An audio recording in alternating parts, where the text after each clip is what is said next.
Main important topic है factors affecting the resistance. कोई भी लड़की बीच में नहीं बोलेगी बिल्कुल भी।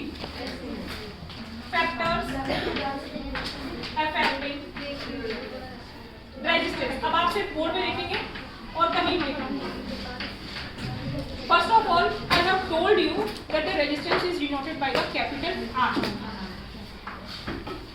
ठीक है? Resistance is directly proportional to the L. L का मतलब होता है length of wire. L का मतलब क्या होता है? Length of wire. Resistance is directly proportional to the area. Area का मतलब क्या? तार कितना मोटा है? Inversely proportional होगा sir. Resistance is inversely proportional to the area. Area का मतलब क्या होगा? तार कितना मोटा है? तार जितना ज्यादा मोटा होगा, रेजिस्टेंस उतना ही कम होगा। तार जितना ज्यादा लंबा होगा, रेजिस्टेंस कम होगा, ज्यादा होगा। ये डायरेक्टली है, ये इनवर्सली है, 1/e। समझ में आ गई? मैम नहीं। फिर से बोल रहे हैं। मैम ये ए के ऊपर आपने क्या बनाया? 1/e। 1/e का मतलब क्या होगा? Inversely proportional. समझ में आ गई कि ए बढ़ेगा मतलब तार की मोटाई है। ए का मतलब क्या होगा? एरिया। तार की मोटाई है तो तार की मोटाई जितनी ज्यादा होगी रेजिस्टेंस उतना ही कम हो जाएगा। तार की लंबाई जितनी ज्यादा होगी रेजिस्टेंस उतना ही ज्यादा होगा। तो फॉर्मूला क्या होता है मैं यहाँ पे लिख देती हूँ। ए का मतलब क्या होता है? Cross sectional area of wire. यहाँ तक बात समझ में आ गई? अब फॉर्मूला क्या बन गया? R is proportional to Area of A। ये दोनों इक्वेशन मैंने जोड़ दी 1 और 2। L ऊपर आ गया, A नीचे ही था। हाँ 1 2 इसे मल्टीप्लाई करते L ही आएगा। ठीक है, तो R is proportional to L/A। इस फॉर्मूले से आपका एक क्वेश्चन हो जाएगा। कैसे फॉर्मूला दिख रहा है? डायरेक्टली प्रोपोर्शनल किसके है? तो हम ये लिख देंगे। क्वेश्चन मान लीजिए ये आ गया। क्वेश्चन कैसे अटैक करना है कि which are the factors that affecting the resistance. तो आप क्या कहेंगे? If the length of wire will be increase then the resistance also be increase. If the cross sectional area of the wire will be decrease then the resistance will be decrease. समझ में आ गई? Proportional का sign हटाने के लिए एक constant लगाया जाता है that is called to be rho. Rho को हम ऐसे दिखाते हैं, रो L/A। एक मिनट, अभी एक बच्चे ने बोला अभी तो R दिखाया था, वो हमें ओम्स लॉ में बताया। अभी बाकी किसकी करें? ये क्या होता है? रो। इसको क्या कहेंगे? रो। क्या कहेंगे मैम? रो। हाँ, ये जो है ये क्या है? RH-O। क्या कहेंगे? रो। और इसको एक्चुअली क्या कहते हैं? रेजिस्टिविटी। क्या कहते हैं? रेजिस्टिविटी। यहाँ तक क्वेश्चन तैयार हुआ था?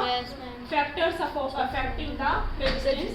तो फॉर्मूले में हमें इस लंबी चौड़ी कहानी को याद करने की बजाय क्या लर्न करना है? R = row L/A।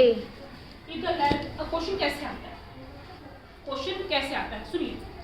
If the length of wire will B doubled, कि किसी भी वायर की लेंथ को डबल कर दिया जाए, then what will be the resistance. तो आप क्या कहेंगे? डायरेक्टली प्रोपोर्शनल है, बढ़ेगा। तो ये कितना बढ़ेगा? ये भी डबल हो जाएगा, ये भी क्या हो जाएगा? डबल। ये क्वेश्चन ये आ गया कि एरिया विल बी डबल तो रेजिस्टेंस आधा हो जाएगा, क्योंकि ये क्या है? Inversely proportional. ये क्रॉस सेक्शनल एरिया। तो आपको यहाँ से अभी की अभी क्या याद कर लेना है? R = मैम पर अभी तो आपने बताया कि एरिया अगर डिक्रीज होगा तो ये R ये डबल हो गया तो ये आधा हो जाएगा। डिक्रीज हुआ ना, लेंथ यदि डबल हुई तो R डबल हो जाएगा साइड में। और ये जो P बनाया है इसको आप क्या कहेंगे? रो। और या फिर इसे हम क्या कहेंगे? रेजिस्टिविटी। समझ में आ गई? आगे चलिए।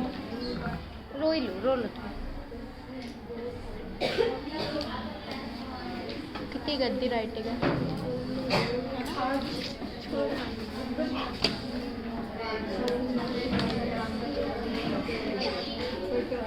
फिर नेक्स्ट क्वेश्चन मिटा दो ये।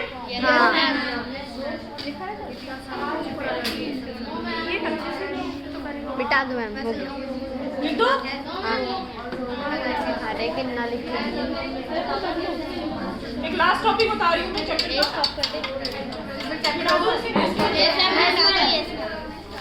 होगा। जो ये समझाने का पोर्शन है, यहाँ पर 2 टाइप के न्यूमेरिकल साइन है, बेटा बात मत करिए प्लीज।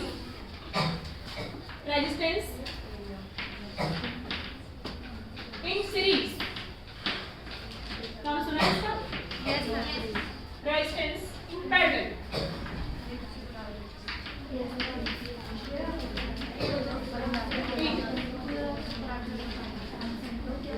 रेजिस्टेंस इन सीरीज और रेजिस्टेंस इन पैरेलल। एक बार आपको किधर भी नहीं जाएगा पैरेलल।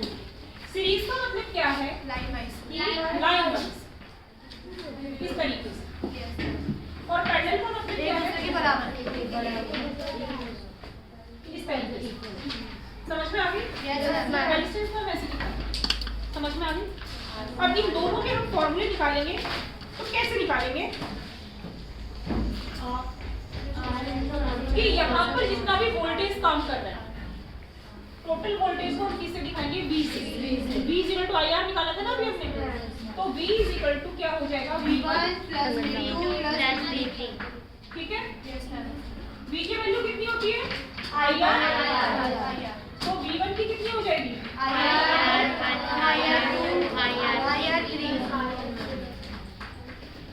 I की वैल्यू क्यों नहीं बदली? क्योंकि एक ही करंट फ्लो होगी। I को मैं यहाँ से कॉमन ले लूं, R1 R3 समझ में आ गई? नो मैम, अभी बताती हूँ। I को यहाँ से कॉमन ले लो, तीनों में से। I यहाँ से कॉमन लिया, यहाँ से तो मैंने ब्रैकेट लगा दिया ना, अंदर कितना बच गया? ये I बाहर आ गया, ये I क्या हुआ? इस I से ये वाला I कट गया। बोलो मैम शुरू से। ये कौन हो आप? नहीं है। Resistance in the series, series का मतलब होता है एक लाइन। यहाँ पर करंट सेम फ्लो हो रही है, तो करंट में चेंजेस नहीं आएंगे। यहाँ पर वोल्टेज जो काम कर रहा है उसको V से दिखाएंगे, टोटल वोल्टेज। एक पे V1 है, V2 और V3, ये तीनों का क्या होगा? सम होगा। V की वैल्यू IR होती है, V1 IR1 IR2 IR3।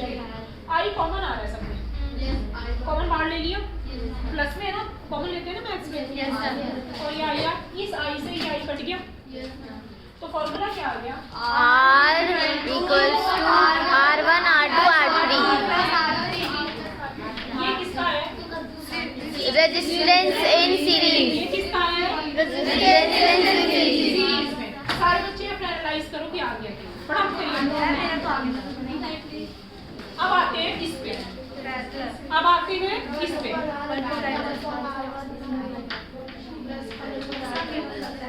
अब एक मिनट सुनेंगे, क्या बना दिया?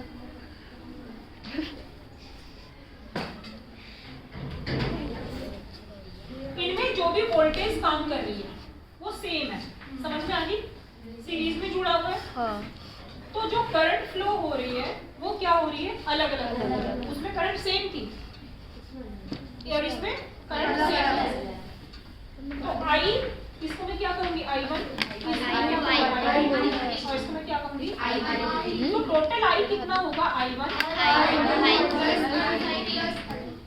यहाँ तक बात समझ में आ गई?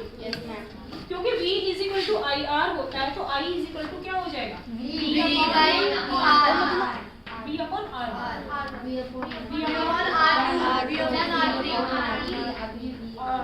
ये वाला ठीक है, V कॉमन हो गया। तो फॉर्मूला क्या बन गया? 1/1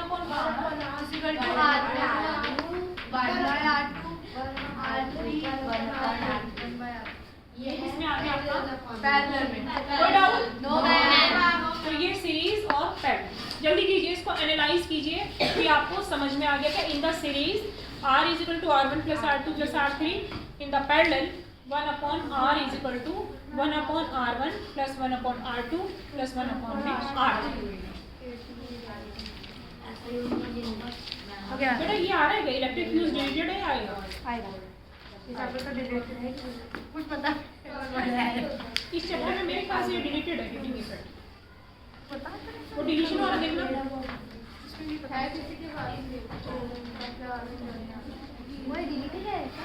और एक अब आप सामने आप ये देखेंगे, एक ये बना हुआ है symbol of some commonly use components in the circuit. आज की आज स्कूल में ही आप इन्हें क्या करके जाएंगे, लर्न करके जाएंगे कि इलेक्ट्रिक, ये क्वेश्चन ऑब्जेक्टिव में आता है। एक मिनट सुनिएगा, क्वेश्चन कैसे आएगा, या क्वेश्चन ऐसे आ जाता है कि show the battery by the symbol, show the key by the symbol, close और ओपन दोनों आएंगे। तो इसमें देखिए स्विच भी इसमें कितने हैं, 1 2 3 4 5 6 7 8 9 10 है। 10 के 10 आपको 3 टाइम्स अपनी कॉपी में बनाने हैं और इसको क्या करना है, ओके करना है। बुक में भी है और सपोर्टिंग में, समझ में आ गया। और एक क्वेश्चन 2 नंबर का छोटा क्वेश्चन आता है इसमें, 10 या 11 है। आपका क्वेश्चन ऐसे आएगा, show by a symbol electric bulb.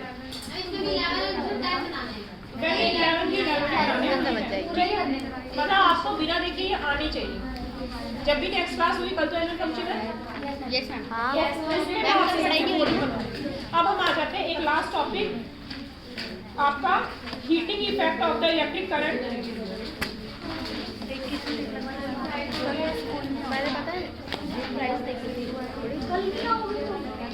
कितने किया?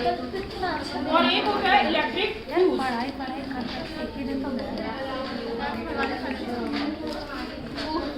बड़ा इलेक्ट्रिक फ्यूज क्या होता है, एक ऐसी डिवाइस होती है जो शॉर्ट सर्किट को रोकती है।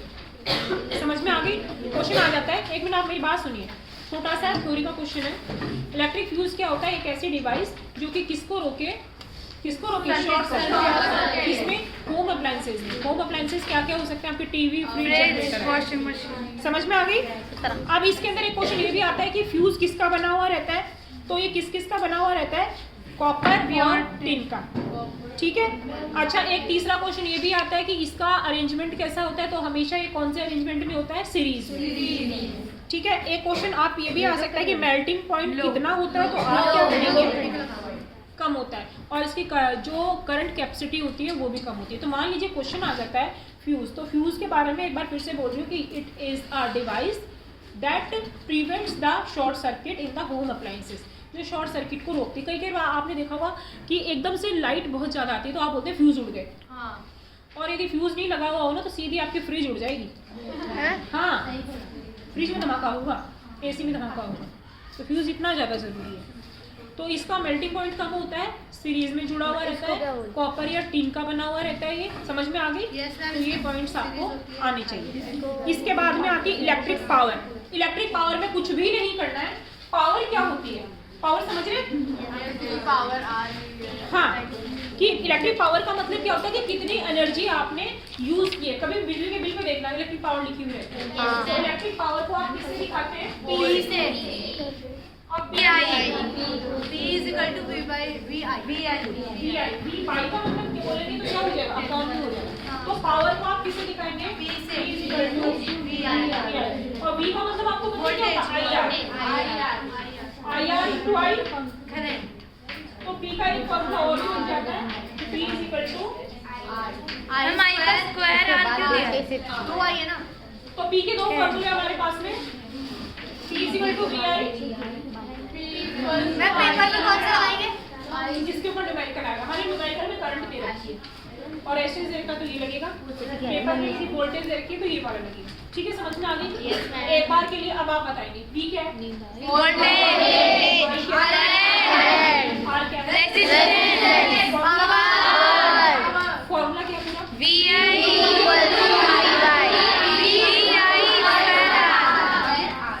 बता दो। मैम ये न्यूमेरिकल एक्चुअली में होता है। हाँ, न्यूमेरिकल का मतलब मैथमेटिक्स टाइप के क्वेश्चंस आते हैं। तो बड़ा प्रॉब्लम नहीं बोला जी, हमको वही हो गया, बड़ा प्रॉब्लम नहीं हो गया, पढ़ के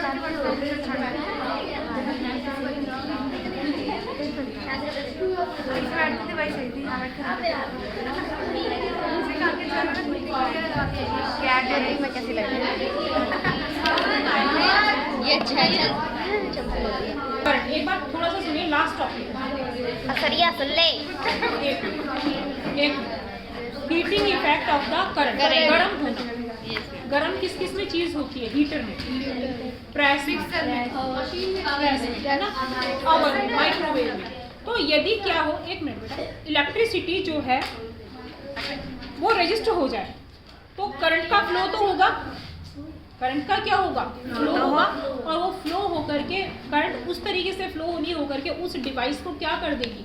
गर्म कर देगी, हीट कर देगी। तो उसे हम क्या कहेंगे? Heating effect. समझ में आ रही है? तो हीट को हम किससे दिखाते हैं? H से। किससे दिखाते हैं बेटा? H से। और H का फॉर्मूला क्या होता है? VIT और V को क्या कहते हैं? IR और T को टाइम।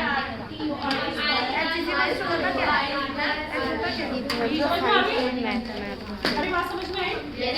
इसको क्या कहते हैं? Heating effect of. मान लीजिए क्वेश्चन आ गया हीटिंग इफेक्ट ऑफ करंट और आपको कुछ नहीं आता, हम क्या करते हैं? कंडीशन लगा के पढ़ते हैं कि मुझे नहीं आता तब तो नंबर आ ही जाएंगे। प्रॉब्लम का नहीं आता तो नहीं आता, या फिर एग्जाम में रात को टाइम बहुत कम बचा है और चैप्टर पूरा बच रहा है, तो heating effect of the current हमें पढ़ना है। तो करना क्या पड़ेगा? फिर शॉर्ट में करना दैट फॉर्मूला है आपका।